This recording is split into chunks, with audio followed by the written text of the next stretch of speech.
Hello students, आप सभी का स्वागत है कक्षा 10वीं विज्ञान में। और नोट्स में आगे बढ़ते हुए आज हम अध्याय 3 धातु एवं अधातु का ये वाला क्वेश्चन करने वाले हैं। तीसरा क्वेश्चन, धातुओं के रासायनिक गुणधर्म लिखिए, ये वाला क्वेश्चन। ठीक है, इसके पहले हमने पहला क्वेश्चन कर लिया है और दूसरा क्वेश्चन कर लिया है, आप प्लेलिस्ट देख लेना। ये तीसरा क्वेश्चन है, धातुओं के रासायनिक गुणधर्म लिखिए।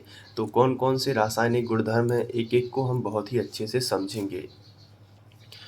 तो धातुएं जो होती हैं, सबसे पहला जो इनका गुणधर्म होता है उसको समझ लो अच्छे से, कि जो भी धातुएं होती हैं, जैसे कि अगर हम बात करें कॉपर की या फिर हम बात करें एल्यूमिनियम की, तो कॉपर और एल्यूमिनियम जैसी धातुएं अगर वायु के संपर्क में आती हैं, मतलब अगर इनकी क्रिया ऑक्सीजन से कराई जाती है, ऑक्सीजन का सूत्र क्या होता है, O2 यहाँ पे, तो इन धातुओं की जो क्रिया है वो ऑक्सीजन से होती है या फिर यही वायु के संपर्क में आती हैं तो ये धातु के ही ऑक्साइड बन जाते हैं। धातु के ऑक्साइड ऐसे बनेंगे कि जैसे कॉपर का ऑक्साइड ऐसे लिखा जाता है CuO, कॉपर का ऑक्साइड ये। लेकिन अब देखो यहाँ पे कॉपर, यहाँ पे 2 ऑक्सीजन हैं, तो ऑक्सीजन यहाँ पे भी 2 होना चाहिए।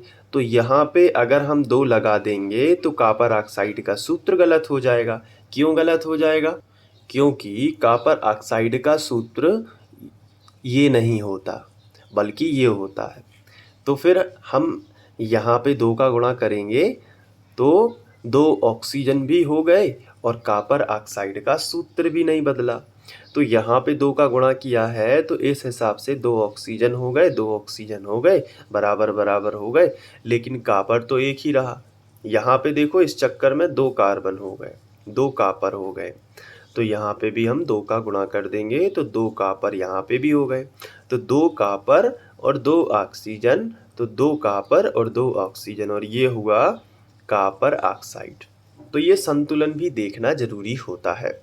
तो धातुओं का ये रासायनिक गुणधर्म है, धातुओं का ये रासायनिक गुणधर्म है। क्या है कि जैसे ये क्या है, धातु, ये क्या है, वायु या ऑक्सीजन, तो हम यहाँ पे लिखेंगे कि ये ऑक्सीजन है। तो धातुएं जब ऑक्सीजन से क्रिया करती हैं तो ये क्या है, धातु का ऑक्साइड, धातु का ऑक्साइड, जिनके पीछे O लगा हो उन्हें हम कहेंगे ऑक्साइड। तो ये क्या है, धातु ऑक्साइड। तो धातुएं जब ऑक्सीजन से क्रिया करती हैं तो धातु का बना लेती हैं ऑक्साइड। इसी तरीके से देखो यहाँ पे एल्यूमिनियम है और यहाँ पे ऑक्सीजन है। Al का मतलब होता है एल्यूमिनियम, यहाँ पे क्या है, ऑक्सीजन। जब ये क्रिया करेंगे तो यहाँ पे एल्यूमिनियम का ऑक्साइड बनेगा इस तरीके से। एल्यूमिनियम का ऑक्साइड कैसे बनता है, एल्यूमिना, यानी कि Al2O3, यही होता है एल्यूमिनियम का ऑक्साइड, Al2O3। हमेशा याद रखो कॉपर का ऑक्साइड ये होता है CuO, लेकिन एल्यूमिनियम का ऑक्साइड AlO नहीं होता, एल्यूमिनियम का ऑक्साइड AlO नहीं होता, तो फिर क्या होता है, Al2O3। अब आप सोचेंगे यही क्यों होता है। देखो AlO क्यों नहीं होता, Al2O3 क्यों होता है, इसको समझो। थोड़ा सा डीप में जाएंगे, देखो आपको समझ में आता है कि नहीं आता। एल्यूमिनियम जो होता है इस पर 3+ होते हैं, कितने प्लस होते हैं, 3+। और जो ऑक्सीजन होता है इस पर होते हैं 2-। अब आप सोचोगे कि सर 3+ कहाँ से आ गया, तो और डीप में चलते हैं।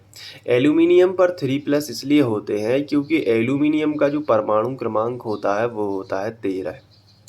तो अगर हम इनके अष्टक भरेंगे तो पहले कोष में 2 इलेक्ट्रॉन जाएंगे, दूसरे कोष में 8 इलेक्ट्रॉन जाते हैं और तीसरे में भी 8 ही जाते हैं, लेकिन 8 तो इसके पास है नहीं, 13 इलेक्ट्रॉन भरना है टोटल, तो यहाँ पे 3 हो जाएंगे।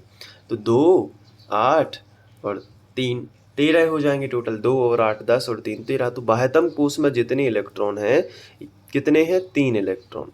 तो ये 3 इलेक्ट्रॉन किसी दूसरे परमाणु को दान करके स्थायी हो जाना चाहता है, स्थायी मतलब भरे हुए कोष में जाना चाहता है, तो इसलिए ये 3 इलेक्ट्रॉन हमेशा दान करता है, तो 3+ हो जाएंगे। तो इसकी जो ऑक्सीकरण अवस्था है वो +3 होती है, मतलब ये 3 दे सकता है, तो इसलिए इस पर 3+ होते हैं। क्योंकि जब ये 3 इलेक्ट्रॉन दे देगा तो ये इस पर उतने ही प्लस आ जाएंगे जितने इलेक्ट्रॉन ये त्याग देगा। उसी तरीके से अगर हम बात करें ऑक्सीजन की, तो ऑक्सीजन पर 2- होता है। क्यों होता है इसको समझो। ऑक्सीजन जो होता है इसका परमाणु क्रमांक होता है 8। तो नील्स बोर के अनुसार पहले कक्षक में 2 जाते हैं तो 2 तो भर जाएंगे। दूसरे में कितने जाते हैं, दूसरे में जाते हैं 8, लेकिन इसके पास उतने हैं नहीं इलेक्ट्रॉन, तो यहाँ पे 6 बस भर जाएंगे, क्योंकि 6 और 2 8 हो गया। तो इसको 2 इलेक्ट्रॉन की ज़रूरत होती है 2 8 जैसा बनने के लिए, इसलिए इसके ये 2 इलेक्ट्रॉन किसी से लेगा तो ऋणी हो जाएगा, तो 2- यानी 2 इलेक्ट्रॉन का ऋणी रहेगा। ये किसी दूसरे परमाणु से 2 इलेक्ट्रॉन ग्रहण करेगा। इसलिए आपको पता चला कि एल्यूमिनियम पर होता है 3+, जबकि ऑक्सीजन पर होता है 2-। अब जब ये आपस में संयोग करना चाहते हैं तो +- होना चाहिए सेम। तो ऑक्सीजन और एल्यूमिनियम डायरेक्ट नहीं जुड़ सकते। क्यों नहीं जुड़ सकते, क्योंकि 3+ है और 2- है, तो 3+ के साथ 2- का कोई संयोग नहीं होगा। यहाँ पे अगर 3+ है तो यहाँ पे 3- होना चाहिए, अगर यहाँ पे 2+ है तो यहाँ पे 2- होना चाहिए, यहाँ पे 2+ है नहीं। तो फिर ऐसा संयोग जोड़ा गया कि अगर एल्यूमिनियम में 2 का गुणा करेंगे तो 3 दूनी 6+ हो जाएंगे, तो Al2 एल्यूमिनियम में हो गया 2 का गुणा। और ऑक्सीजन में करेंगे 3 का, तो 2 तिया 6, इसमें भी 6 हो जाएंगे, इसलिए Al2O3 ही बनाया जाता है। तो एल्यूमिनियम का पहला ऑक्साइड बनता है Al2O3, मतलब 2 एल्यूमिनियम और 3 ऑक्सीजन से 6+ और 6- का संयोग हो जाता है। अब आया आपको समझ में कि Al2O3 क्यों लिखा जाता है, ALO क्यों नहीं लिखा जाता। तो यहाँ पे Al2O3। अब इस चीज़ को समझो कि यहाँ पे दोनों तरफ बैलेंस होना चाहिए, तो यहाँ पे 2 एल्यूमिनियम है, यहाँ पे 2 एल्यूमिनियम है नहीं, तो क्या हम यहाँ पे लगा दें, नहीं लगा सकते, क्योंकि एल्यूमिनियम का फॉर्मूला तो Al ही होता है, Al2 नहीं होता। तो फिर आगे गुणा करना पड़ेगा, तो 2 एल्यूमिनियम हो जाएंगे। ऑक्सीजन कितने हैं, 3। अब ऑक्सीजन कितने हैं, 3, लेकिन यहाँ पे तो 2 ही ऑक्सीजन है, तो हमने क्या किया कि कम से कम यहाँ पे हमें गुणा करना होगा ताकि हम यहाँ पे इसको बैलेंस कर सकें। तो हमने कितने का कर दिया, 3 चाहिए, तो कम से कम हमें इतनी संख्या का गुणा करना है कि वो 3 की दुनिया में आ जाए। तो हम 2 का करेंगे तो 2 दूनी 4 आ जाएगा, तो 4 ऑक्सीजन तो हम बना नहीं सकते। लेकिन अगर हम 3 का गुणा कर दें तो 3 दूनी कितने हो जाएंगे, 6 ऑक्सीजन। तो 3 को 6 हम बना सकते हैं, 4 को नहीं बना पाएंगे। 3 को 6 कैसे बना सकते हैं, 2 का गुणा करके, तो 2 तिया 6 ऑक्सीजन हो जाएंगे। लेकिन इस चक्कर में एल्यूमिनियम 2 दूनी 4 हो गया, तो बस कुछ नहीं करना, एल्यूमिनियम में 4 का गुणा कर देना, तो 4 एल्यूमिनियम। अब सही हो गया बैलेंस। तो अगर आपको बैलेंस करना आ गया तो सब ही आ जाएगा। तो बैलेंस कैसे होता है आपको समझ में आ गया ना।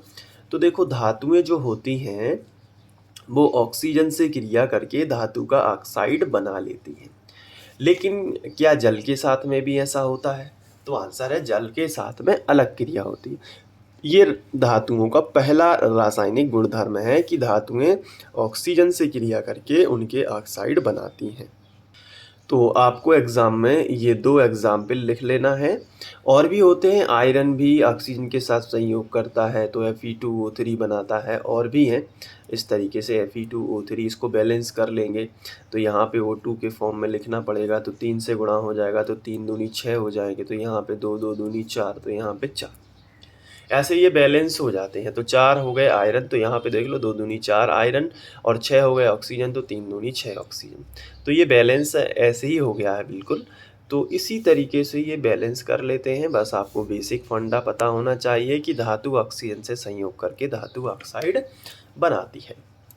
अब जैसे अगर हम बात करें तो जल के साथ क्या रिएक्शन होता है धातुओं का, तो देखो, जैसे धातु सोडियम एक धातु है, जब ये जल के साथ में क्रिया करेगी तो उनके हाइड्रोक्साइड बना लेगी। जैसे सोडियम का हाइड्रोक्साइड सोडियम हाइड्रोक्साइड कहलाता है। क्या कहलाता है? Sodium hydroxide. तो कैसे बनाइए? Na और OH यहाँ से, क्योंकि जल के पास होता है H+ आयन और OH- आयन, होता है कि नहीं होता है? तो और सोडियम के पास होता है प्लस आयन। तो सोडियम का जो प्लस है OH के माइनस को खींचेगा, मतलब OH को खींचेगा, तो बन जाएगा क्या? Sodium hydroxide. बन गया कि नहीं? लेकिन अब एक H बन गया तो एक H कहाँ जाए? कम से कम 2 H होते तो हाइड्रोजन बन जाता। तो इसलिए हमने यहाँ पे 2 का गुणा कर दिया। तो जैसे ही हमने 2 का गुणा कर दिया तो अब देखो 2 दूनी 4 हाइड्रोजन हो गए। कितने हाइड्रोजन हो गए? 4। तो अगर हम 2 हाइड्रोजन यहाँ भेज दें, 2 बच जाएंगे, तो 2 सोडियम करने पड़ेंगे फिर। तो 2 सोडियम हमने कर दिए। 2 सोडियम हमने जैसे ही किए तो OH में भी कितने हो गए? 2। यहाँ पे देखो NaOH, 2 सोडियम तो 2 Na हो गए, तो 2 H भी तो हो गए ना। टोटल H कितने थे? 4। 2 दूनी 4 और 2 ऑक्सीजन थे, तो 2 ऑक्सीजन तो यहाँ पे ख़त्म हो गए। 2 दूनी 4 हाइड्रोजन थे, तो 2 यहाँ पे बिजी हो गए। अब कितने बचे? 2 और बचे, तो H2 बन जाएगा। तो इस तरीके से हम बैलेंस कर लेते हैं। बैलेंस करना बहुत सरल होता है। तो अब बैलेंस तो हमने कर लिया। तो ये धातु जो है जल के साथ में क्रिया करके धातु का ही हाइड्रोक्साइड बनाती है। ऑक्सीजन के साथ क्रिया करेगी तो ऑक्साइड बनाती है, और यहाँ पे धातु जल के साथ में क्रिया करता है तो उनके हाइड्रोक्साइड बनाता है। जैसे एक और हम धातु ले लेते हैं, जैसे कैल्शियम। कैल्शियम एक धातु है, और अगर हम कैल्शियम की क्रिया जल से करवा देते हैं, ये देखो, तो कैल्शियम का हाइड्रोक्साइड बनता है जो कि है CaOH का होल ट्वाइस। ये ऐसे ही लिखा जाता है। क्यों लिखा गया इसको समझो कि ये ऐसे ही क्यों लिखा गया। ये CaOH का होल थ्राइस क्यों नहीं लिखा गया? ये देखो, CaOH का होल थ्राइस क्यों नहीं लिखा गया, या सोडियम जैसा CaOH क्यों नहीं लिखा गया? कैल्शियम हाइड्रोक्साइड इसे क्यों नहीं बोला जाता? इसे क्यों नहीं बोला जाता? इसे ही क्यों बोला जाता है CaOH का होल ट्वाइस? इस स्थिति को समझो। कैल्शियम पर होते हैं 2 प्लस और OH पर होता है 1 माइनस, तो 2 प्लस के साथ में 1 माइनस कैसे रिएक्ट कर जाएगा? इसलिए इसको 2 बनाना पड़ता है, तो होल ट्वाइस लगाना पड़ता है। तो CaOH का होल ट्वाइस। अब यहाँ पे समझो कि ये तो बन गया, लेकिन इसमें OH का 2 है, मतलब हाइड्रोजन 2 है, ऑक्सीजन भी 2 है, तो 2 ऑक्सीजन यहाँ पे नहीं है, तो 2 का गुणा कर देंगे। तो जब 2 ऑक्सीजन हो गया और 4 हाइड्रोजन हो गए, तो 2 हाइड्रोजन तो यहाँ बिजी हो गए, 2 हाइड्रोजन बच गए, वो कि हम बाहर निकाल सकते हैं हाइड्रोजन गैस के रूप में। तो इस तरीके से ये भी हो सकता है। अब अगर इसमें हम आगे इसको बढ़ाएं तो देखो कैसे होता है। आप बैलेंस तो कर ही पा रहे हैं ना। 2 दूनी 4 हाइड्रोजन है, यहाँ पे देखो 2 हाइड्रोजन ये है, 2 हाइड्रोजन ये है। ऑक्सीजन देखो कितने हैं? 2 हैं, है ना। यहाँ पे 2 ऑक्सीजन। कैल्शियम कितना है? 1 है, 1 है। तो ये नोट्स में सुधार लेना थोड़ा सा, ठीक है। अभी मैं बताऊंगा कहाँ पे मिस्टेक हो गई है। अब देखो थर्ड, अब कैल्शियम की जगह पर अगर आयरन है, जैसे आयरन को भी समझ लो, आयरन है, तो आयरन को यदि जल के साथ में रिएक्ट कराएंगे तो आयरन का यहाँ पे बनेगा हाइड्रोक्साइड। तो आयरन का हाइड्रोक्साइड बिल्कुल सेम टू सेम ये इसी तरीके से बनेगा। तो कैसे बनेगा? देखो, FeOH का होल ट्वाइस, ठीक है। अगर इसकी +2 मान के चलें तो, और हाइड्रोजन गैस निकल जाएगी, तो 2 हाइड्रोजन यहाँ पे 2 का गुणा कर देंगे तो ये भी बन जाएगा, ठीक है। अब ये आपको 2 एग्जाम्पल लिखना है एग्जाम में, ये 2 वाले, कि धातुएं जब जल से क्रिया करती हैं तो उनके हाइड्रोक्साइड बनते हैं, और धातुएं जब ऑक्सीजन से क्रिया करती हैं तो उनके ऑक्साइड बनते हैं। आया समझ में? बिल्कुल आ गया होगा। अब बात करेंगे आगे। धातुएं अम्ल के साथ भी क्रिया करती हैं, जैसे कि यहाँ पे बात करें धातुओं की अम्ल के साथ क्रिया, तो जैसे एक धातु है आयरन, उसको यदि HCl अम्ल दिया जाए, HCl अम्ल, तो क्या होगा? देखो, इस पे होता है प्लस, इस पे होता है माइनस, लेकिन इस पे 2 प्लस होते हैं। अगर इसकी ऑक्सीकरण अवस्था चूँकि बदलती रहती है, 3 प्लस भी हो जाती है कभी, लेकिन अभी 2 प्लस मान के चलो, तो Fe को कितने प्लस चाहिए, कितने माइनस चाहिए? 2 माइनस, क्योंकि इसके ऊपर 2 प्लस है, तो Fe तो 2 प्लस है ही। क्लोरीन ले लेगा वो 2, तो FeCl2 ही बनता है। आयरन का क्लोराइड FeCl नहीं बनता, FeCl कभी नहीं बनेगा, FeCl2 ही बनेगा। क्यों बनेगा मैंने आपको बताया, क्योंकि इस पे 2 प्लस होते हैं तो इसे 2 माइनस चाहिए, 2 माइनस वाला क्लोरीन।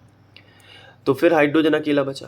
तो अब यहाँ पे देखो इसको बैलेंस कर लो तो सब बन जाएगा। यहाँ पे कितने क्लोरीन है 2, यहाँ पे कितने क्लोरीन है 1, तो 2 का गुणा कर दो, 2 क्लोरीन हो जाएंगे, 2 हाइड्रोजन बचे तो 2 हाइड्रोजन यानी H2 गैस निकल जाएगी। कितना सिंपल है। अब जैसे बात करें एल्यूमिनियम की, अगर एल्यूमिनियम धातु अम्ल से क्रिया करती है HCl अम्ल से, तो एल्यूमिनियम का क्लोराइड कैसे बनेगा, तो AlCl3। अब आप सोच रहे होंगे सर इसमें 3 क्यों लगा दिया, क्योंकि एल्यूमिनियम की 3 प्लस होती है ना, अभी तो बताया आपको। आयरन की 2 प्लस है, जितने प्लस उतने ही माइनस, तो यहाँ पे 2 माइनस, यहाँ पे 3 प्लस तो 3 माइनस, क्योंकि क्लोरीन अकेले पर 1 माइनस होता है, तो 3 क्लोरीन है तो 3 माइनस हो जाएंगे। तो क्लोरीन हो गया 3, तो यहाँ पे हमें 3 का गुणा कर दिया, तो अब कितने एल्यूमिनियम हाइड्रोजन कितने बचे 3, तो 3 हाइड्रोजन का तो कुछ होगा नहीं, कम से कम ऐसे हाइड्रोजन तो बचें कि जैसे H2 के फॉर्म में लिख सकें। तो अब 3 हाइड्रोजन को हम यहाँ पे 1 लिखेंगे तो 2 हाइड्रोजन होंगे, 2 लिखेंगे तो 4 हो जाएंगे, 3 तो नहीं हो पा रहे ना, जबकि यहाँ पे 3 हाइड्रोजन है। तो फिर 3 का दुगना कर दो 6, तो 6 हाइड्रोजन को हम ऐसे लिख सकते हैं 3 दूनी 6 हाइड्रोजन, है ना। तो H2 फॉर्म में क्योंकि लिखना ही है, तो ये यहाँ पे गैस बन जाएगी, तो AlCl3 भी बन जाएगा और यहाँ पे गैस भी बन जाएगी। तो इस तरीके से हम एल्यूमिनियम का हाइड्रोक्साइड लेते हैं। लेकिन यहाँ पे जो है क्लोरीन को बैलेंस करते हैं। यहाँ पे 6 क्लोरीन है, यहाँ पे 3 क्लोरीन है, तो 2 का गुणा कर देंगे तो 2 3 6 क्लोरीन, लेकिन इस चक्कर में 2 एल्यूमिनियम हो जाएंगे तो 2 का गुणा यहाँ कर देते, अब बैलेंस हो जाएगा। यहाँ पे भी देखो हमने आपको बताया था, कहाँ गया ये वाला,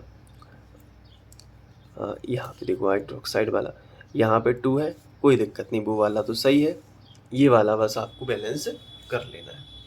तो इस तरीके से धातुएं जो होती हैं इनके जो भौतिक गुण होते हैं और जो रासायनिक गुण होते हैं वो हमने देख लिए। तो धातुएं जब अम्ल के साथ में क्रिया करती हैं तो क्या बनाती हैं, उन अम्ल मतलब धातुओं का जो क्लोराइड है वो बनता है। ये देखो ये धातुओं का क्लोराइड यहाँ पे बन रहा है, धातुओं का क्लोराइड यहाँ पे भी बन रहा है। अब धातुएं जैसे अन्य लवण के साथ क्रिया करती हैं, कोई अन्य लवण लेके आ जाओ, जैसे CuSO4 है, इसके साथ में क्रिया करेंगी तो इसमें क्या होगा कि धातु इस सल्फेट से क्रिया कर लेगी, वो कॉपर अलग हो जाएगा। तो देखो आयरन का क्या बनेगा सल्फेट, क्योंकि इस पर 2 प्लस होते हैं और इस पर होते हैं 2 माइनस, तो बनेगा FeSO4 और फिर कॉपर अलग हो जाएगा, तो FeSO4 + Cu। तो इस तरीके से धातुएं जब अन्य लवण के साथ, ये क्या है लवण है, क्रिया करती हैं तो धातुओं का अपना सल्फेट बनता है, ऐसे बोल सकते हैं, या धातुओं का अपना लवण बन जाता है। धातुओं की अन्य धातु लवण के साथ जब क्रिया होती है, तो ये इनके रासायनिक गुणधर्म हैं जो कि हमने देखे। अब मैं आपको थोड़ा दिखाना चाहूँगा, ये देखो नोट्स के अंदर आपको पूरा स्क्रीनशॉट लेना है कि धातु जब ऑक्सीजन से क्रिया करती है तो धातु के ऑक्साइड बनते हैं, जो कि हमने समझा।